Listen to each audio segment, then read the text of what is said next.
پہلی علامت یہ نوٹ کیے ہیں، خود حضور صلی اللہ علیہ وسلم نے اپنی بعثت کو قرار دیا۔ میں دو حدیثیں آپ کو سنا رہا ہوں، متفق علیہ روایت ہے، بخاری اور مسلم دونوں میں موجود ہے، حضرت انس رضی اللہ تعالیٰ عنہ سے مروی ہے، آپ نے فرمایا بعثت انا والساعۃ کہاتین، میں جو مبعوث کیا گیا ہوں، میں جو رسول بنا کر بھیجا گیا ہوں، تو میں اور قیامت ایسے ہیں۔ آپ نے اپنی دو انگلیوں کو جوڑ دیا، یہ سبابہ اشارہ کرنے والی انگلی اور درمیانی کہاتین، جس طرح یہ دونوں جڑی ہوئی ہیں، بالکل اسی طرح میری بعثت اور قیامت یہ آپس میں جڑے ہیں۔ اب اس کی ایک تعبیر ہے، وہ یہ ہے کہ میرے اور قیامت کے درمیان کوئی اور نبی نہیں۔ انا آخر المرسلین وانتم آخر الامم، اب میں آخری رسول ہوں اور تم آخری امت، میرے اور قیامت کے درمیان کوئی فصل نہیں ہے، گویا کہ میری نبوت اور میری امت اور قیامت کے مابین اب کوئی اور نبوت اور کوئی اور امت حائل نہیں۔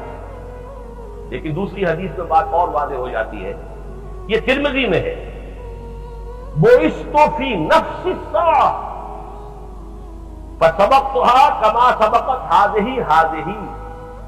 دوسری حدیث میں یہ آتا ہے کہ جو ترمذی میں ہے کہ میں تو قیامت ہی میں پیدا کیا گیا، یعنی در حقیقت میری بعثت کے ساتھ عرصہ قیامت کا آغاز ہو گیا، اس سلسلہ واقعات کی پہلی کڑی نہیں ہوں کہ جس کا کہ آخری جو انجام ہونے والا ہے وہ قیامت ہے۔ بعثت انا فی نفس الساعہ سبقتها کما سبقت هذه، بس میں اس سے پہلے اتنا ہی آ گیا ہوں جیسے یہ انگلی اس سے آگے بڑھی ہوئی، بس۔ پھر وہی دو انگلیوں کا آپ نے اشارہ کیا، جس طرح یہ انگلی آگے نکلی ہوئی ہے اس سے، بس اسی طرح میں اس سے پہلے آ گیا ہوں۔ گویا کہ حضور کی بعثت صلی اللہ علیہ وسلم اور قیامت ایک دوسرے کے ساتھ متصل۔ لیکن میں اس وقت جو آنا چاہتا ہوں قبل قیامت کے واقعات کیا ہیں۔ قبل قیامت جو کچھ ہونے والا ہے، جس کی خبر دی ہے محمد رسول اللہ صلی اللہ علیہ وسلم نے، اس میں سے ایک خبر تو وہ ہے جو خوشخبری کے طور پر ہم نے پچھلے 2 سالوں میں بہت عام کی۔ اسی مسجد میں میں نے وہ حدیثیں کئی مرتبہ آپ کو سنائی۔ وہ حدیثیں جن سے معلوم ہوتا ہے کہ قیامت سے پہلے کل روئے ارضی پر اللہ کے دین کا غلبہ ہو، پورا عالم انسانیت خلافت علی منہاج النبوت کے سائے تلے آ جائے۔ یہ قطعی ہے، یقینی ہے، اس میں کسی شک و شبے کی نہیں۔ حدیث آپ کو صرف تیزی کے ساتھ یاد کرا رہا ہوں، حضرت نعمان بن بشیر کی حدیث رضی اللہ تعالی عنہ، مسند احمد بن حنبل میں ہے۔ حضور نے اپنے زمانے سے لے کر قیامت تک 5 ادوار کا ذکر فرمایا۔ دور نبوت، تکون النبوت فیکم ما شاء اللہ ان تکون ثم یرفع اللہ اذا شاء یرفعها، نبوت تمہارے مابین برقرار رہے گی جب تک اللہ چاہے گا، یعنی میں رہوں گا تمہارے مابین جب تک اللہ چاہے گا، پھر اللہ جب چاہے گا اسے اٹھا لے گا، یعنی میرا انتقال ہوگا۔ ثم تکون خلافت علی منہاج النبوۃ، پھر ایک دور ہوگا خلافت کا جو عین نبوت کے نقش قدم پر ہوگی، خلافت راشدہ، وہی نظام بعین ہی، سرے منہ فرق نہیں ہوگا، بال برابر فرق نہیں ہوگا، علی منہاج النبوۃ، نبوت ہی کے نقش قدم پر یہ بھی رہے گا جب تک اللہ چاہے گا، جب اللہ چاہے گا یہ بھی ختم ہو جائے گا۔ ثم تکون ملکا عاما، تیسرا دور، پھر ایک ملوکیت کا دور آئے گا، اور کٹھنی ملوکیت، ظالم ملوکیت، مسلمانوں میں بادشاہ پیدا ہو جائے گا، وہ عیاشیاں بھی کریں گے، اچھے بھی ہوں گے برے بھی ہوں گے، ظالم بھی ہوں گے، مسلمانوں کے حقوق غصب کریں گے، مسلمانوں کے بیت المال کو اپنی جاگیر بنا کر اپنی عیاشیوں کا ذریعہ بنائیں گے، یہ ملکا عاما۔ اس کے بعد فرمایا یہ دور بھی ختم ہو جائے گا، پھر چوتھا آئے گا ثم تکون ملکا جبریا، پھر ملوکیت ہوگی غلامی کے ساتھ۔ پہلے بادشاہ تھے، مسلمان تو تھے، بابر تھا، اکبر تھا، کوئی بھی تھا، مسلمان تو تھے، برے بھی تھے اچھے بھی تھے، مسلمان تو تھے۔ اس کے بعد تم تاج برطانیہ کے غلام ہو گئے، یا کہیں فرانسیسیوں کے غلام ہو گئے، کہیں اطالیوں کے غلام ہو گئے۔ ثم تکون ملکا جبریا فتکون ما شاء اللہ وتکون، یہ بھی رہے گا جب تک اللہ چاہے گا، تو یہ بھی ختم ہو جائے گا۔ پھر آخری دور فرمایا ثم تکون خلافت علی منہاج النبوۃ، پھر نبوت کے نقش قدم پر خلافت کا نظام ہے۔ یہ 5واں دور آخر ہے۔ ابھی چوتھے دور کے ہم درمیان میں پہنچے، کئی مرتبہ میں واضح کر چکا ہوں، زیادہ وقت نہیں کرنا چاہتا۔ براہ راست حکومت ہماری ختم ہو چکی ہے، کولونیل رول جو ہے اس نے اپنا بستر لپیٹ لیا ہے، فوجیں چلی گئی ہیں برطانوی اور ولندیزی، لیکن ان کا سارا کنٹرول ابھی باقی ہے۔ بلکہ حال ہی میں جو میں نے تقریر کی ہے لاہور میں، اس میں تو وہ غالب کا وہ مصرع میری زبان پر آیا کہ دم لیا تھا نہ قیامت نے حروس، پھر تیرا وقت سفر یاد آیا۔ ابھی وہ کولونیل رول پوری طرح ختم نہیں ہوا تھا کہ نیو ورلڈ آرڈر، اب یہ دوسری ایک طوفانی لہر بھی آ رہی ہے پورے عالم اسلام کے اوپر اپنا تسلط جمانے کے لیے، اور ہم تقریباً اس کی گرفت میں جا چکے ہیں۔ اپنے لیے تقریباً کہہ رہا ہوں، عالم عرب تو جا چکا، ختم ہو چکا پورا عالم عرب۔ لے دے کر ایک وہ سوڈان باقی ہے، باقی یہ کہ وہ ایک جس کو پاگل آدمی دنیا میں بنا دیا گیا ہے، یہ سمجھا جاتا ہے وہ لیبیا ہے، کوئی اہمیت نہیں، کوئی حیثیت نہیں۔ عالم عرب پورا کا پورا اس شکنجے میں کسا جاتا ہے۔ یہود کے سامنے سر نگوں، چاہے حسن ہو چاہے حسین ہو۔ کتنی بڑی بدقسمتی ہماری، یہ دو نام حسنین رضی اللہ تعالی عنہما، شاہ حسن شاہ حسین، اور دونوں کو دونوں اسرائیلیوں کے سامنے سر نگوں۔ بہرحال عالم عرب گیا، یہ دوسرا جو فندہ آ رہا ہے، لیکن جو خبر ہے اچھی وہ یہ ہے، خوشخبری یہ ہے کہ بہرحال یہ دور ختم ہوگا، رہے گا۔ ثم تکون خلافۃ رابعہ، پھر نبوت کے نقش قدم پر خلافت آئی۔ اور دو حدیثیں ہم نے عام کی ہیں، ایک مسلم شریف کی روایت ہے حضرت ثوبان سے رضی اللہ تعالیٰ عنہ کہ اب جب یہ خلافت آئے گی تو پورے کرۂ ارضی پر آئے گی۔ حضرت ثوبان فرماتے ہیں کہ حضور نے ارشاد فرمایا، ان اللہ زوالی الارض، اللہ نے میرے لیے پوری زمین کو لپیٹ دیا۔ فرائے تو مشارقہا و مغاربہا، تو میں نے اس کے سارے مشرق بھی دیکھ لیے، سارے مغرب بھی دیکھ لیے۔ وَإِنَّ أُمَّتِي سَيَبْلُغُ مُلْكُهَا مَا دُعِيَ لِي مِنْهَا، اور میری امت کی حکومت ان تمام علاقوں میں قائم ہو کر رہے گی جو مجھے سکیل کر دکھاتی ہے۔ کسی شک و شبہ کی گنجائش؟ یہ پیشین گوئی نہیں تو کیا ہے؟ یہ نبوت ہے، یہ خوشخبریاں ہیں، یہ خبریں ہیں، یہ آنے والے دور کی خبریں ہیں جو محمد رسول اللہ دے رہے ہیں، اور ان کی یہ خبریں کسی تخمینے پر نہیں ہیں۔ اقبال نے تو خیر بسرا استعمال کیا تھا، قلندر ہرچے گویر دیدہ گویر۔ میں کہتا ہوں یہاں صحیح ترین لفظ جو یہاں پر اپلائی ہوتا ہے صحیح معنی میں، وہ پیمبر ہرچے گویر دیدہ گویر، پیغمبر جو کچھ کہتا ہے دیکھا ہوا کہتا ہے، اس کی آنکھوں کا۔ افتمارونہ علی ما یری وَلَقَدْ رَآهُ نَزْلَةً أُخْرَىٰ عِندَ سِدْرَةِ الْمُنتَهَىٰ، کیا تم اس سے جھگڑ رہے ہو اس چیز کے بارے میں جو اس نے دیکھی ہے؟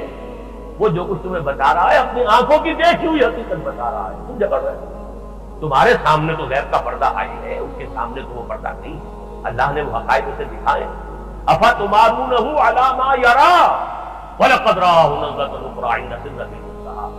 بہرحال یہ اور تیسری حدیث حضرت مقداد بن الاسود سے کہ اس روئے ارضی پر نہ کوئی اینٹ اور گارے کا بنا ہوا گھر رہے گا، نہ کوئی خیمہ رہے گا جس میں اللہ کلمہ اسلام کو داخل نہ کرے۔ بعز عزیز و ذل ذلیل، یا تو گھر والا اور خیمے والا اسلام قبول کرے گا، اس کے گھر میں اسلام داخل ہوگا، اس کو بھی اعزاز عطا کرے گا۔ وَلِلَّهِ الْعِزَّةُ وَلِرَسُولِهِ وَلِلْمُؤْمِنِينَ وَلَٰكِنَّ الْمُنَافِقِينَ لَا يَفْقَهُونَ، یا قبول نہیں کرے گا اسلام تو چھوٹے ہو کر رہنا پڑے گا، جزیہ دینا پڑے گا، گویا کہ اس کے گھر میں بھی اسلام تو آ گیا، کیونکہ ملک میں جب لا آف دی لینڈ جو ہے وہ اللہ کا ہو گیا تو وہ گھرونہ اس کا اسی ملک میں ہے نا، اسلام کے تابع تو وہ گھر بھی ہو گیا، لیکن وہ بد نصیب اسلام کے اعزاز سے محروم ہے۔ بعز عزیز و ذل ذلیل، یہ تو یوں سمجھیے کہ خبریں ہیں کہ جو ہو کر رہنی ہے قیامت سے پہلے، لیکن اس کے اور قیامت کے درمیان ایک اور دور ہے، اور وہ عام طور پر بیان میں نہیں آتا۔ میری اس کتاب میں بھی اس کا میں نے بڑا اجمالی سا تذکرہ کیا ہے، اور بہت سے لوگوں کو بڑا تعجب ہوا۔ یہ جو دور ہوگا پوری دنیا پر اسلام کے غلبے کا، یہ قیامت تک نہیں رہے گا۔ ہر کمالے راز زوالے، جیسے خلافت راستہ ختم ہوئی تھی، اس کا بھی خاتمہ، اس میں بھی زوال ہے، اور اس زوال کے بعد پھر دنیا ایک مرتبہ صرف کفر و شرک سے بھر جائے، اور قیامت نہیں قائم ہوگی جب تک کہ پوری دنیا کفر اور شرک سے نہ بھر جائے اور اہل ایمان سے دنیا خالی نہ ہو جائے۔ یہ پہلو بہت کم بیان میں آتا ہے. میں آپ کو صحیح احادیث کے حوالے سے آج وہ پہلو بھی بیان کر رہا ہوں. مسلم شریف کی روایت سے حضرت انس بن مالک سے رضی اللہ تعالی عنہ، اور یہ ساری روایات مشکات شریف میں موجود ہیں. بڑی آسانی سے آپ مشکات شریف کا جو آخری حصہ ہے، کتاب الفتن، کتاب الملاحم، کتاب علامات القیامہ، کتاب علامات الدجال، یہ 3-4 ابواب پڑھیے گا. تو میں نے تو اس میں سے جو چند چیزیں چنی ہیں جو ایک ہی تقریر میں بیان کی جا سکتی وہ آپ کے سامنے رکھ رہا ہوں. حضرت انس سے مروی ہے رضی اللہ تعالی عنہ، لا تقوم الساعة حتى لا يقال في الارض اللہ اللہ. اور ایک دوسری روایت میں الفاظ ہیں، لا تقوم الساعة على احد يقول اللہ اللہ. قیامت اس دنیا میں قائم نہیں ہوگی جب تک کوئی ایک بھی اللہ اللہ کہنے والا باقی ہو.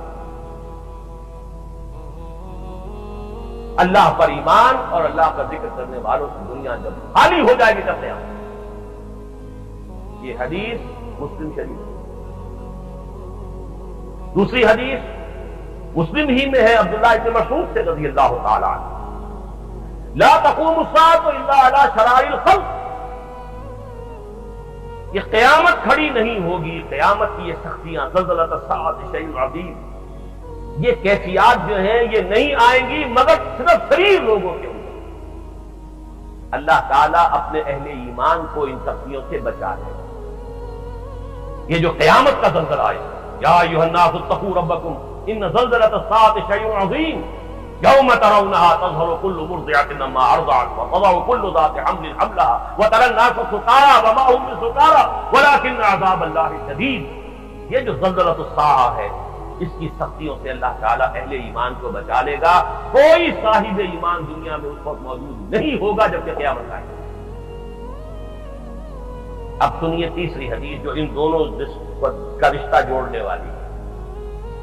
غلبہ دین، خلافت علی منہاج النبوہ، گلروئے ارضی پر اللہ کا دین، اللہ کے نظام خلافت کا قیام، اور اس کے بعد پھر وہاں سے ایمان اور اسلام کا خاتمہ. یہ تیسری حدیث جو میں آپ کو سنا رہا ہوں یہ حضرت عائشہ ام المومنین عائشہ رضی اللہ تعالی عنہ سے مروی. حضور نے ایک روز فرمایا، لا يذهب الليل والنهار حتى يعبد اللات والعزى. رات اور دن ختم نہیں ہوں گے جب تک کہ دوبارہ لات اور عزیٰ کی پرستش شروع نہ ہو جائے. رات اور دن کا ختم نہ ہونا یعنی یہ سلسلہ کائنات کا جو بھی اس وقت کا دنیا کا نظام ہے وہ قیامت کی طرف آپ نے اشارہ کیا ہے. رات اور دن ختم نہیں ہوں گے یعنی یہ نظام جو ہے نظام شمسی اور اس کے ساتھ جو زندگی کا نظام وابستہ ہے یہ ختم نہیں ہوگا. قیامت نہیں آئے گی جب تک کہ دوبارہ لات اور عزیٰ کو نہ پوجا جائے. قل تو حضرت عائشہ فرماتی میں نے عرض کیا یا رسول اللہ، اے اللہ کے رسول صلی اللہ علیہ وسلم، كنت لأظن حين انزل اللہ، اب وہ آیت آ رہی ہے هو الذي ارسل رسوله بالهدى ودين الحق ليظهره على الدين كله ان ذلك تاما.